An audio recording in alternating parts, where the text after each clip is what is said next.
الحمد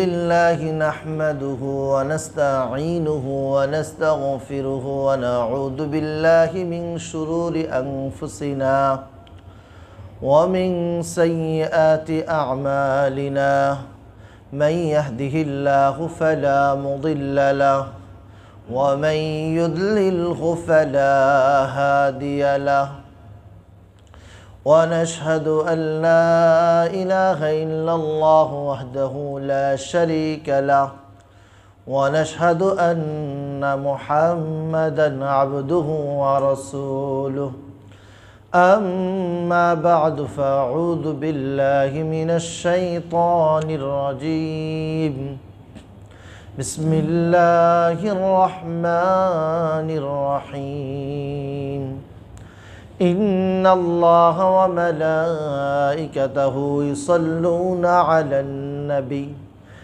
يا أيها الذين آمنوا صلوا عليه وسلموا تسليما اللهم صل على محمد وعلى آل محمد كما صليت على إبراهيم وعلى آل إبراهيم إنك حميد مجيد اللهم بارك على محمد وعلى آل محمد كما باركت على إبراهيم وعلى آل إبراهيم إنك حميد مجيد وقال رسول الله صلى الله عليه وسلم أعطيت بثلاث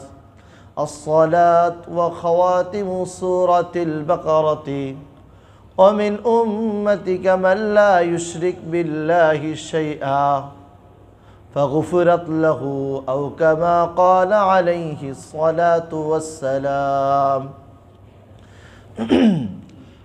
আল্লাহ তাআলা আমাদেরকে জুমার নামাজ আদায়ের উদ্দেশ্যে আল্লাহর ঘর মসজিদে আসার তৌফিক দান করেছেন। আমরা কালিমাতুশ শুকর আদায় করি আলহামদুলিল্লাহ।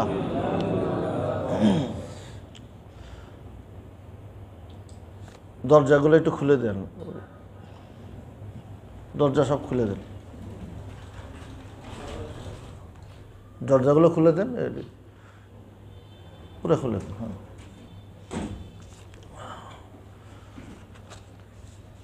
তো আমাদের আলোচনা চলতেছিল ইসরা এবং মেরাজ সম্পর্কে, লম্বা আলোচনা। আসলে তো এখানে শুধু ঘটনা বলা উদ্দেশ্য না। মেরাজ এবং ইসরার মধ্যে কি শুধু ঘটনা বলা উদ্দেশ্য? এখানে যে সমস্ত জিনিস আমাদের জন্য দরকার, করণীয়, বাঁচা দরকার, যে সমস্ত জিনিস থেকে এই আলোচনার মধ্যে এগুলোও চলে আসে। তো ইসরা এবং মেরাজে নবী সাল্লাল্লাহু আলাইহি সাল্লাম, আমরা গত জুমা পর্যন্ত শুনেছিলাম সিদরাতুল মুনতাহা। নবী সাল্লাল্লাহু আলাইহি সাল্লাম কোথায় গিয়েছিলেন ওই সময়? সিদরাতুল মুনতাহায়। তো সিদরাতুল মুনতাহা থেকে নবী সাল্লাল্লাহু আলাইহি সাল্লাম যখন এই সফরের মধ্যে, এই মেরাজের সফরের মধ্যে নবী সাল্লাল্লাহু আলাইহি সাল্লাম কিছু আশ্চর্যের বিষয় দেখেন। আমরা পূর্বে আলোচনায় শুনেছি বুখারী এবং মুসলিমের মধ্যে আরও কিছু আশ্চর্যের বিষয়ের আলোচনা নিয়ে আসা হয়েছে। তো নবী সাল্লাল্লাহু আলাইহি সাল্লাম দেখলেন রজুলুন জালিসুন ও রজুলুন কাইমুন, একজন মানুষ দেখলেন যে বসা, আরেকজন মানুষকে দেখলেন যে দাঁড়ানো। একজন মানুষ বসা এবং আরেকজন মানুষকে দেখলেন দাঁড়ানো। এখন যিনি দাঁড়ানো আছে, অফি ইয়াদিহি কাল্লুবুন, যে দাঁড়ানো আছে তার হাতের মধ্যে, আমরা কসাইয়ের দোকানে যখন গোশত কিনতে যাই, গোশতগুলো ঝুলায় রাখে না, আংটার মতো হুক যেগুলো, অফি ইয়াদিহি কাল্লুব, ওই ব্যক্তি যে দাঁড়ানো আছে তার হাতের মধ্যে ওই হুক লোহার যেগুলো গোশত দিয়ে ঝুলে রাখে, তো এরকম একটা জিনিস ওই ব্যক্তির হাতে যে দাঁড়ানো, আরেকজন কি অবস্থায় বসা, আরেকজন হলো দাঁড়ানো। এখন যে দাঁড়ানো আছে সে ইয়াসুক্কু সিদকাহু ইলা কফাহু, যে দাঁড়ানো আছে সে এই হুকটা দিয়ে ওই ব্যক্তি যে বসা তার চোয়াল মুখের ভিতরে এই ডান পাশে ওই হুকটাকে ঢোকে টানতে থাকে, টানতে টানতে একবারে কাঁধ পর্যন্ত নিয়ে যায়, চিরতে চিরতে ছিঁড়তে ছিঁড়তে একবারে কি পর্যন্ত নিয়ে যায়, কাঁধ পর্যন্ত নিয়ে যায়। এটা ডান পাশের অবস্থা। এরপরে আবার এই হুকটা দিয়ে সে বাম পাশে ছিঁড়তে থাকে, তার এই তার চেহারার চোয়ালকে ছিঁড়তে থাকে, এটা ছিঁড়তে ছিঁড়তে একবারে কাঁধ পর্যন্ত যায়। তো যখন ডান পাশে ছিঁড়ে তখন বাম পাশ ভালো হয়ে যায়, যখন বাম পাশ ছিঁড়ে তখন ডান পাশ ভালো হয়ে যায়, পূর্বের অবস্থায় চলে আসে। এই ব্যক্তিকে নবী সাল্লাল্লাহু আলাইহি ওয়াসাল্লাম দেখলেন। তো জিবরিল আমিন এবং মিকাইলকে নবী সাল্লাল্লাহু আলাইহি ওয়াসাল্লাম জিজ্ঞাসা করলেন, জিবরিল এটা কি? চলেন সামনে, ইনতালিক, আরো চলেন সামনে, চলেন আপনাকে পরে বলবো এটা। এরপর নবী সাল্লাল্লাহু আলাইহি ওয়াসাল্লামকে আরো সামনে নিয়ে গেল। নবী সাল্লাল্লাহু আলাইহি ওয়াসাল্লাম দেখলেন রজুলুন কাইমুন ওয়া রজুলুন একজন দাঁড়ানো ব্যক্তি, আরেকজন ব্যক্তি শোয়া, মুস্তাজিউন আলা কফা, সে শোয়া উল্টা হয়ে। কিভাবে শোয়া? একজন ব্যক্তি দাঁড়ানো অবস্থায়, আরেকজন ব্যক্তি শোয়া হলো উল্টিয়ে শোয়া, অর্থাৎ তার গলাটা কোন দিকে? উপর দিকে, ঘাটটা হলো উপর দিকে। তো দেখতেছে এই ব্যক্তি যে দাঁড়ানো ব্যক্তি আছে তার হাতে একটা পাথর, ইয়াসদাখু, এই ব্যক্তি এই পাথর দিয়ে ওই শোয়া ব্যক্তির মাথার মধ্যে জোরে পাথরটা মারতেছে। তো মারার সাথে সাথে এই পাথরটা ছিটকে আরেক জায়গায় পড়তেছে, আর ওই ব্যক্তি তো শোয়া ব্যক্তির উপরে, আর দাঁড়ানো ব্যক্তি কি করতেছে? পাথর দিয়ে মাথার মধ্যে আঘাত করতেছে, এত জোর আঘাত করতেছে এই পাথরটা ছিটকিয়ে আরেক জায়গায় পড়তেছে। নবী সাল্লাল্লাহু আলাইহি ওয়াসাল্লাম জিবরিল আমিনকে জিজ্ঞাসা করলেন, এটা কি? চলেন, এখনো তো দেখা শেষ হয়নি, আরো দেখবেন সামনে। এরপরে নবী সাল্লাল্লাহু আলাইহি ওয়াসাল্লাম আরো সামনে গেলেন। তো সামনে যাওয়ার পরে নবী সাল্লাল্লাহু আলাইহি ওয়াসাল্লাম দেখলেন ইলা সাকাবিন মিসলাত তান্নূর। নবী সাল্লাল্লাহু আলাইহি ওয়াসাল্লাম সামনে যাওয়ার পরে দেখলেন একটা ছিদ্র, যে ছিদ্রটা দেখতে অনেকটা হলো তন্দুর রুটি বানায় না, তন্দুর, তো ওই রুটি যে বানায় এটার মুখটা কি বড়? ফামুহু দাইয়িকুন, তার মুখটা হলো সংকীর্ণ, অফিহি ওয়াসিউন, কিন্তু তার ভিতরে হলো প্রশস্ত। তন্দুরের মুখটা কতটুকু থাকে? ছোট না, আর ভিতরে হলো অনেক বড় প্রশস্ত জায়গা। তো নবী সাল্লাল্লাহু আলাইহি ওয়াসাল্লাম বলেন ওই তন্দুরের মতো মুখটা হলো একবারে সংকীর্ণ, কিন্তু ভিতরে হলো অনেক প্রশস্ত। তা আমি দেখতেছিলাম যে এই তন্দুরের মতো এই ছিদ্রটা যখন আগুন উঠে, তো আগুনটা একবার উপরে উঠে আবার আগুনটা নিচে যায়। আগুন তো এক অবস্থায় থাকে নাকি, একবার উপরে উঠে একবার নিচে নামে। তা আমি দেখলাম এটার আগুনটা একবার উপরে উঠতেছে আবার নিচে নামতেছে। তো নবী সাল্লাল্লাহু আলাইহি ওয়াসাল্লাম বলেন এই তন্দুরের মতো এটার মধ্যে আমি দেখলাম ফিহা, এই তন্দুরের মধ্যে ফিহি রিজালুন ওয়া নিসাউন ওরাতুন, আমি দেখলাম এই তন্দুরের ভিতরে হলো কিছু পুরুষ আছে এবং কিছু মহিলা আছে যারা হলো উলঙ্গ বস্ত্রহীন। আমি কি দেখলাম? কিছু পুরুষ এবং কিছু নারী যাদের শরীরে কি নাই? বস্ত্র নাই। এরা একবার ওই আগুন তাদেরকে নিচে নিয়ে যায়, যখন আগুনের নিচের দিকে থাকে, আবার যখন আগুনের তেজটা উপরের দিকে ওঠে তারাও সাথে সাথে উঠতে থাকে। এটা হলো তৃতীয় নাম্বার। নবী সাল্লাল্লাহু আলাইহি ওয়াসাল্লাম এরা কারা? চলেন সামনে, আরও দেখার বিষয় আছে, সামনে বলা হবে সব। তো নবী সাল্লাল্লাহু আলাইহি ওয়াসাল্লাম আরেকটু সামনে আসলেন। আতাইনা, জিবরিল আমিন যখন সামনে নিয়ে আসলো নবী সাল্লাল্লাহু আলাইহি ওয়াসাল্লামকে, নবী সাল্লাল্লাহু আলাইহি ওয়াসাল্লাম আস্তে আস্তে আসলেন আলা নাহরিন ফিহি দামুন, একটা নদীর পাশে আসলেন, যে নদীটা হলো রক্তের নদী। কিসের নদী? নদী, যে নদীটা হলো রক্তের নদী। আর অফিহি রজুলুন ফি অস্তিন নাহারি রজুলুন, আর এই নদীর মাঝে এক ব্যক্তি দাঁড়ানো। অফিস সাত্তির নাহারি রজুলুন, আরেকজন ব্যক্তি হলো নদীর পাড়ে দাঁড়ানো। একজন হলো নদীর মাঝখানে, আরেকজন কোথায়? নদীর পাড়ে দাঁড়ানো। তো যে ব্যক্তি নদীর পাড়ে দাঁড়ানো তার সামনে কিছু পাথর আছে। এই ব্যক্তি ওই মাঝখানে নদীর মাঝখানে যে আছে সে যখন উঠতে চায়, আসতে চায় কাছে, তো তার দিকে পাথর নিক্ষেপ করে, যে কারণে সে আবার ওই নদীর মাঝখানে চলে যায়। তো নদীটা কিসের? রক্তের নদীর মাঝখানে এক ব্যক্তি দাঁড়ানো, আর ওই আরেকজন হলো এই নদীর পাড়ে দাঁড়ানো যার সামনে অনেকগুলো পাথর আছে। ওই নদীর মাঝখানে, রক্তের নদীর মাঝখানে যে দাঁড়ানো, সে যখন পাড়ে আসতে চায়, তো পাড়ে যে ব্যক্তি দাঁড়ানো আছে সে তার দিকে কি নিক্ষেপ করে? পাথর নিক্ষেপ করে। এটা কয়জন গেল? 4 জন গেল। এবার নবী সাল্লাল্লাহু আলাইহি ওয়াসাল্লাম আরেকটু সামনে গেলেন। আতাইনা রাওযাতান খাদরা, নবী সাল্লাল্লাহু আলাইহি ওয়াসাল্লাম বলেন যে আমি আসলাম একটা বাগানের ভিতরে, যে বাগানটা হলো সবুজ শ্যামল, একবারে সবুজ, গাছপালায় ভরা। তা আমি দেখলাম এখানে একটা গাছ, ফিহা শাজারাতুন আযীমা, এই বাগানের মধ্যে আমি দেখলাম একটা বড় গাছ। ওয়াফি আসলি শাজারাতি, আর এই গাছের গোড়াতে রজুলুন ওয়া বাইনা ইয়াদাইহি সিবিয়ানুন, ওই গাছের গোড়ার মধ্যে এক ব্যক্তিকে বসা দেখলাম, আর তার সামনে আমি দেখলাম কিছু বাচ্চাও বসা। তা আমি জিবরিলকে জিজ্ঞাসা করলাম, কে? চলেন বলবো এগুলো সব একসাথে। তা আমি দেখলাম তার পাশে ফাইদান রজুল, আরেক ব্যক্তিকে, ইউকিদু, যে ব্যক্তি আগুনে জাল দিতেছে, চুলার মধ্যে আগুন কি দিতেছে, আরেক ব্যক্তিকে দেখলাম। একজন দেখলাম তো কোথায়? গাছের নিচে, যার সামনে কিছু বাচ্চা বসে আছে। আরেকজনকে দেখলাম ইউকিদু নারন, যে ব্যক্তি আগুন জাল দিতেছে চুলায়। এটা হলো দ্বিতীয় ব্যক্তি। আমি জিজ্ঞাসা করলাম, চলেন।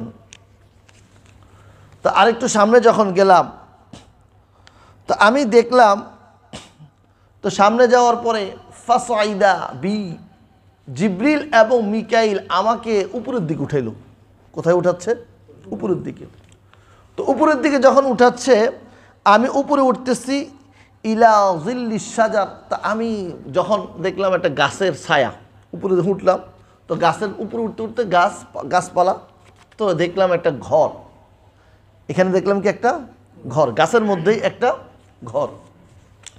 তা আমি দেখলাম, নবী সাল্লাল্লাহু আলাইহি ওয়াসাল্লাম বললাম, আরা আহসানা মিনহু কত্তু, আমি এমন সুন্দর ঘর, এই গাছের মধ্যে যে দেখলাম ঘরটা, যে স্থানটা, এরকম সুন্দর আমি কখনো দেখি নাই।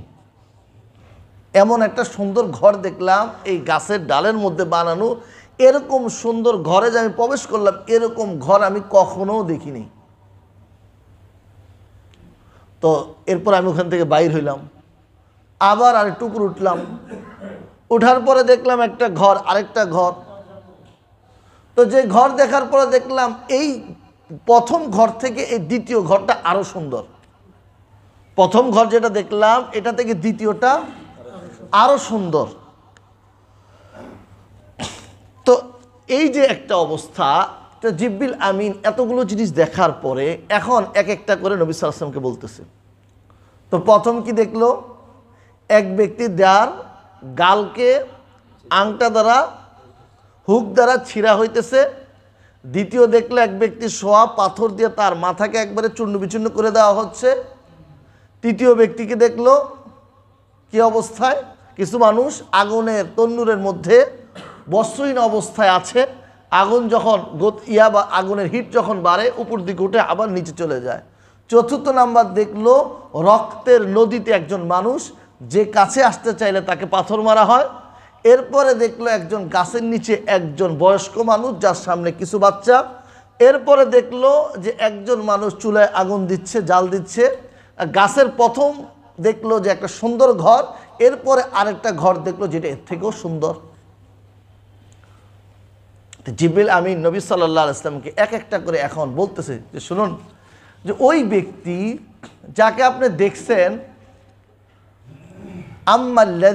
আম্মাল্লাযী রাআইতাহু ইশাক্কুস, সিদকাহু, ওই ব্যক্তি যাকে দেখছেন যার গালকে তার চোয়ালকে চিরা হচ্ছে আংটা দ্বারা, এই ব্যক্তিকে জানেন? ফাকাযাবুন, আল্লাহ নবী সে হলো মিথ্যুক। সে কি? সে কি? সে হলো মিথ্যুক। কেমন মিথ্যাবাদী? এমন মিথ্যাবাদী সে মিথ্যা কথা বলে, তার এই মিথ্যাটা পুরা দুনিয়াতে প্রচার প্রসার হয়ে যায়। কেমন মিথ্যাবাদী? সাধারণ না, সে মিথ্যাটা এমনভাবে বলে যেই কারণে এটা পুরা দুনিয়াতে প্রচার প্রসার হয়ে যায়।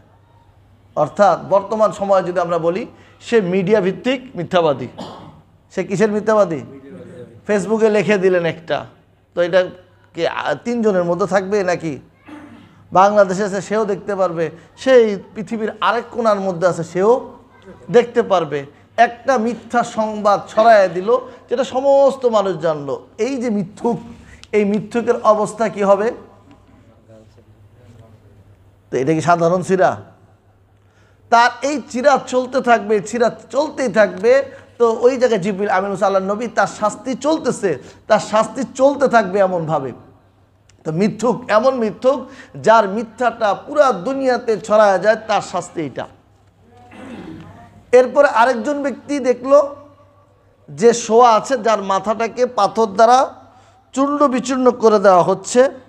তো এই ব্যক্তি কে? তো এই ব্যক্তি যার মাথাকে চূর্ণ বিচূর্ণ করে দেওয়া হচ্ছে, এই ব্যক্তি হলো, জিবরিল আমিনে বললেন আল্লাহ নবী, রজুলুন আল্লামাহুল্লাহুল কোরআন। এই ব্যক্তি হলো ওই ব্যক্তি যাকে আল্লাহ তাআলা কোরআন শিখিয়েছিলেন। যাকে কি শিখিয়েছিলেন? ফানামা ফিল লাইল, সে রাত্রে ঘুমিয়ে থাকে। ওয়ালাম ইয়ামালহু বিল কোরআন, আর সে কোরআন মোতাবেক আমল করে না। সে কি করে না? কোরআন আল্লাহ তাআলা তাকে শিখিয়েছেন, কিন্তু সে কোরআন রাতে তেলাওয়াত করে না, আর সে কোরআন মোতাবেক আমলও করে না। তো এখন আমরা তো খুশি, আমরা তো কোরআন পারি না। কিছু মানুষের অবস্থা কি? আমরা তো খুশি, আমরা তো কোরআন পারি না। আমরা তো কি পারি না? কোরআন তো পড়তেই পারি না। তো আমাদের কোনো শাস্তি আছে? কোরআন তো আমরা কি করি না? পারি না। আমাদের কি কোনো শাস্তি আছে? তারা তো খুশি, ও তাহলে তো যে শিখছে তার জন্য না পিটানটা, আমি তো পারি না আমার জন্য, এমন নাকি? এটা হলো একটা ভুল ধারণা। এটা কি ধারণা? আপনার শাস্তি ডবল, এই ব্যক্তির শাস্তি কেমন? ডবল হবে। এক শাস্তি হলো কেন শিখলা না, কেন শিখলা না, কেন আমল করলা না। আর ওই ব্যক্তির শাস্তি হলো আমল করে না এই জন্য। আর আপনার শাস্তি কয়টা? 2টা। কেন শিখলা না, এক পিটান। নাম্বার 2 হলো কেন এর মোতাবেক আমল করলা না। কারণ আল্লাহ তাআলা বান্দাকে তার উপর এই সমস্ত জিনিস ফরজ করে দিয়েছে। শিখা কি করে দিয়েছে? কোরআন শিখা। কোরআন শিখা ফরজ না? আপনি নামাজে কি পড়বেন? মুখ ধরে দাঁড়ায় থাকবেন। আমাদের অনেক ভাই নামাজ পড়ে, মুখ আর লড়ে না রে ভাই, মনে হয় কষ্টেপ দিয়ে লাগাই দিছে। তো সে কি নামাজ পড়ে? তো নামাজ শুধু দাঁড়ায় থাকলে নামাজ হয়ে যায়? কিছুই পড়ে না, দাঁড়ায় থাকে। তো নামাজে পড়া লাগে না? সূরা কেরাত, সূরা ফাতিহা পড়তে হয়, সূরা মিলানো লাগে। রুকুতে গেলাম, রুকু তাসবিহ পড়তে হয়, রুকুতে উঠার পরে তাসবিহ পড়তে হয়, সেজদার তাসবিহ পড়তে হয়, তারপর আত্তাহিয়াতু পড়তে হয়, দুরূদ শরীফ পড়তে হয়। শুধু কি নামাজ এরকম মুখ বন্ধ করে রাখার জিনিস? বয়স হয়ে যাচ্ছে, 60, 70, 80 বছর হয়ে যাচ্ছে, এখনো আমার ওই 5টা সূরাও আমি শিখতে পারি নাই। তাহলে আমার এই বয়সে আমি করলামটা কি? জীবনটা আমি করলাম কি? দুনিয়াকে আল্লাহ তাআলা আমাকে শুধু টাকা পয়সা মাল দৌলত কামানোর জন্য পাঠাইছিল? কোরআন শিখলাম না, হতভাগা তার থেকে বড় কেউ নাই। যে ব্যক্তি কোরআন, যার ভিতরে নবী সাল্লাল্লাহু আলাইহি ওয়াসাল্লাম বলেছে, যার ভিতরে কোরআন নাই সে হলো কাল বাইতিল খারিব, এমন ঘর যেটা বিরান ঘর। আর যে বিরান ঘরে মানুষ থাকে নাকি? ওখানে তো জিন, ভূত, সাপ, বিচ্ছু এগুলার আবাদ স্থল, এখানে এগুলো থাকে। তো যার ভিতরে কোরআন নাই তার ভিতরে শয়তানের ঘর থাকে। কি থাকে? আল্লাহ তাআলা আমাদের সবাইকে কোরআন শিখার তৌফিক দান করুন। তো যেটা বললাম, ওই ব্যক্তি, 2য় নাম্বার ওই ব্যক্তি যে কোরআন মোতাবেক আমল করে না, এটা 2য় ব্যক্তি। এরপরে নবী সাল্লাল্লাহু আলাইহি ওয়াসাল্লাম দেখলেন ওই যে একটা চুলা, তন্দুরি চুলার মতো, এর ভিতরে আগুনের জাল একবার উপরে উঠে একবার নিচে নামে। এখানে যে সমস্ত মানুষগুলো আছে এরা কারা? বস্ত্রহীন অবস্থায় নারী পুরুষ। নবী বলেন, ওই জিবরিল আমিন নবী সাল্লাল্লাহু আলাইহি ওয়াসাল্লামকে বললেন যে আল্লাহ নবী, এরা হইল ওই সমস্ত মানুষ আপনার উম্মতের মধ্যে যারা জিনা করত। যারা কি করত?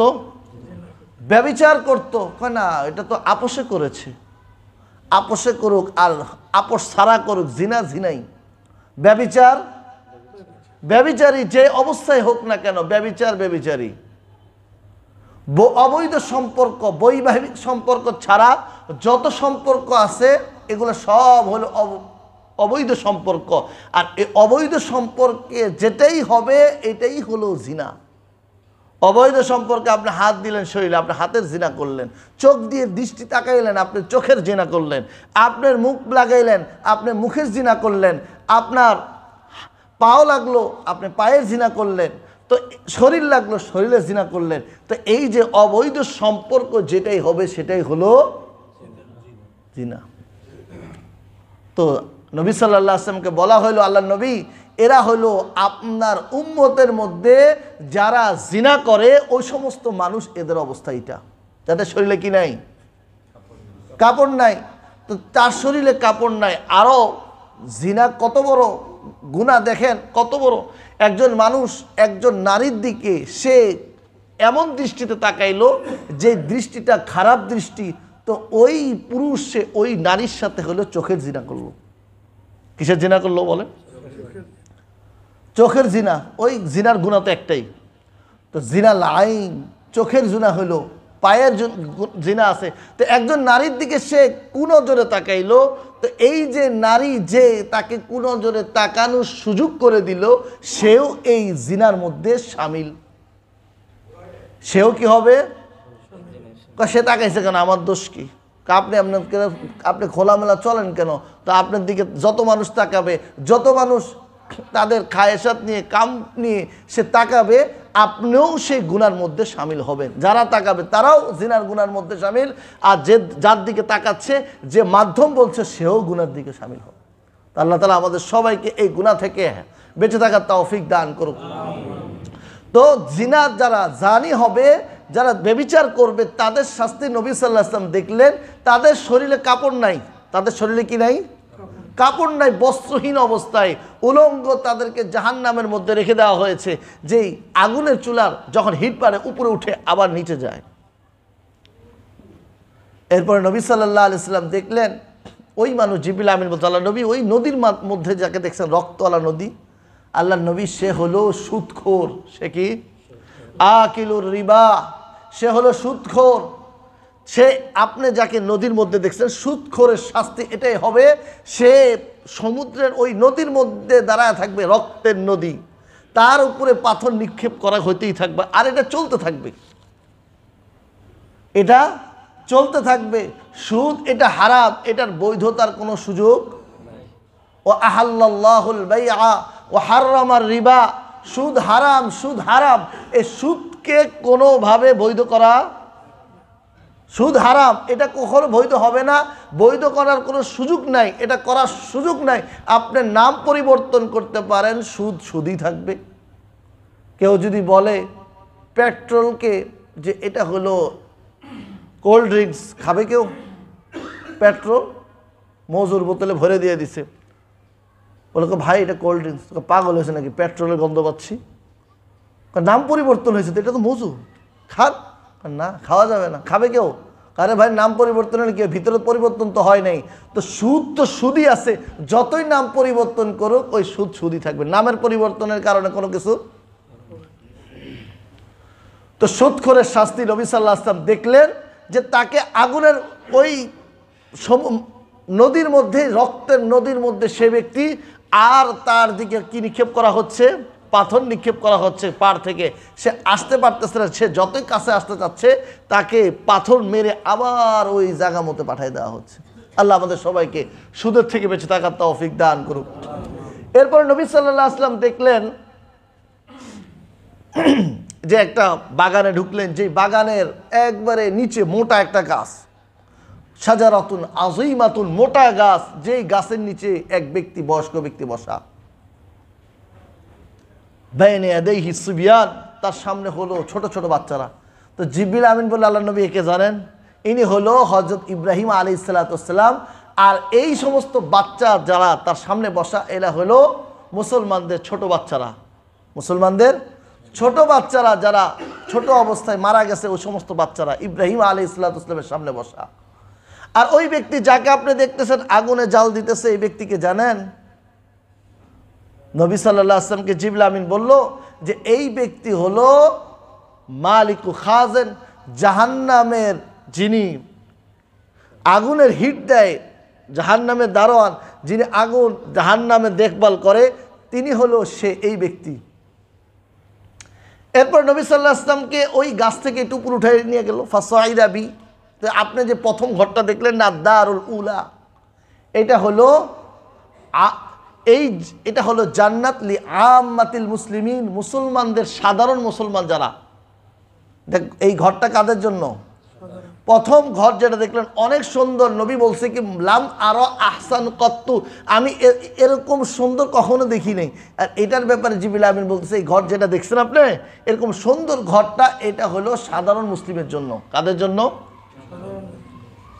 এরপরে দ্বিতীয় নাম্বার, এর উপরে একটা দেখলেন যে, এটা কাদের জন্য? এটা হলো আপনার উম্মতের মধ্যে যারা সোহাদা আছে, শহীদ আছে, ওই সমস্ত বান্দাদের জন্য, এটা শহীদদের জন্য। তো নবী সাল্লাল্লাহু আলাইহি ওয়াসাল্লাম যখন এটা দেখলেন, কথা শেষ হইল। এরপরে নবী সাল্লাল্লাহু আলাইহি ওয়াসাল্লাম আল্লাহ নবীকে বল, আল্লাহ নবী আপনার দৃষ্টিকে আপনি উপরের দিকে উঠান। আপনার দৃষ্টিকে আপনি কোন দিকে উঠান? উপরের দিকে উঠান। তো নবী সাল্লাল্লাহু আলাইহি ওয়াসাল্লাম উপরের দিকে উঠাইলেন, তো দেখলেন যে কিছু ব্যাগ। কিসের মতো দেখলেন? ম্যাগ দেখলেন। এরপর নবী সাল্লাল্লাহু আলাইহি ওয়াসাল্লামকে জিবরিল আমিন বলে, আল্লাহ নবী ওই উপরে যেটা দেখতেছেন, এটা হলো আপনার স্থান। কার স্থান? জিবরিল আমিন বলতেছে, আল্লাহ নবী ওই যেটা দেখতেছেন না, হাযা মানজিলুকা, এটা হলো আপনার ঘর। জিবরিল আমিনকে নবী সাল্লাল্লাহু আলাইহি ওয়াসাল্লাম বলতেছে যে, জিবরিল আমাকে ছাড়ো, আমি আমার ঘরে একটু যাই। আমি কোথায় যাই? আমাকে ছাড়ো, আমি কোথায় প্রবেশ করি? ঘরে প্রবেশ করি। জিবরিল আমিন নবী সাল্লাল্লাহু আলাইহি ওয়াসাল্লামকে বললেন, আল্লাহ নবী আপনি এখনো যেতে পারবেন না, কারণ আপনার হায়াত এখনো বাকি আছে। আপনার কি বাকি আছে? এখনো আপনার হায়াত এখনো বাকি আছে। আপনি প্রবেশ করার মতো এখনো কি হয় নাই? সময় হয় নাই। আপনার হায়াত, ইন্নাহু ইয়াবকা লাকা উমরান লাম, আল্লাহ নবী আপনার হায়াত এখনো বাকি আছে, আপনি এখানে কি করতে পারবেন না? প্রবেশ করতে পারবেন না। তো দেখেন, এই সমস্ত বিষয়গুলো, এগুলো নবী সাল্লাল্লাহু আলাইহি ওয়াসাল্লাম কখন দেখেছে? প্রথম ব্যক্তি যার গালকে চিরা হচ্ছে, এ হলো মিথ্যুক। আমাদের সমাজের মধ্যে আমরা মিথ্যা কথা বলে ফেলি কোনো চিন্তা ছাড়া। আর এই মিথ্যা নিয়ে প্রচার প্রসার হইতে হইতে পুরা এলাকার মানুষ ওই মিথ্যার উপরে ভিত্তি করে দাঁড়া রয়েছে। কিসের উপরে? ওই মিথ্যার উপরে ভিত্তি করে দাঁড়া রয়েছে। নামাজ পড়তে পড়তে কপাল কালো হয়ে যায়, তার মিথ্যার শেষ হয় না। নামাজ পড়ে আপনি কপাল কালো করে কি হবে? আপনার ঠিকানা তো জাহান্নাম বানাই রাখছেন, লাভ হবে কি? নামাজ পড়তে পড়তে কপাল কালো করে ফেলতেছি, কিন্তু আমার চরিত্রের হেফাজত আমি এখনো করা শিখি নাই, কি হবে? আমি নামাজ পড়তে পড়তে, ইবাদত করতে করতে মসজিদে বসলে বাইরে হইতে চাই না, কিন্তু আমার যে খাদ্য আছে, আমার যে কামাই আছে, এর মধ্যে সুদ আর সুদ, কি হবে? লাভ হবে কোনো? আমার ঠিকানা তো আল্লাহ নবী দেখে আসছে, দেখাই দিছে, আর বলেও দিছে যে এগুলো হলো ঠিকানা আমার জন্য তৈরি আছে। তাই জন্য আল্লাহ তাআলার কাছে আমরা তওবা করি, যাতে করে আমরা মিথ্যা থেকে বাঁচতে পারি। আল্লাহর কাছে আমরা তওবা করি, আমাদের চরিত্রকে যেন আমরা হেফাজত করতে পারি। আল্লাহর কাছে আমরা তওবা করি, আল্লাহ তাআলা যেন আমাদের খাদ্যে, আমাদের বস্ত্রের মধ্যে এবং আমাদের চলাফেরা সমস্ত জিনিসের মধ্যে সুদের মিশ্রণ থেকে আল্লাহ তাআলা বাঁচার তৌফিক দান করুক। আমিন। আমরা যে সমস্ত আলোচনাগুলো শুনলাম, এর উপরে আমল করার তৌফিক দান করুক। ওয়া আখির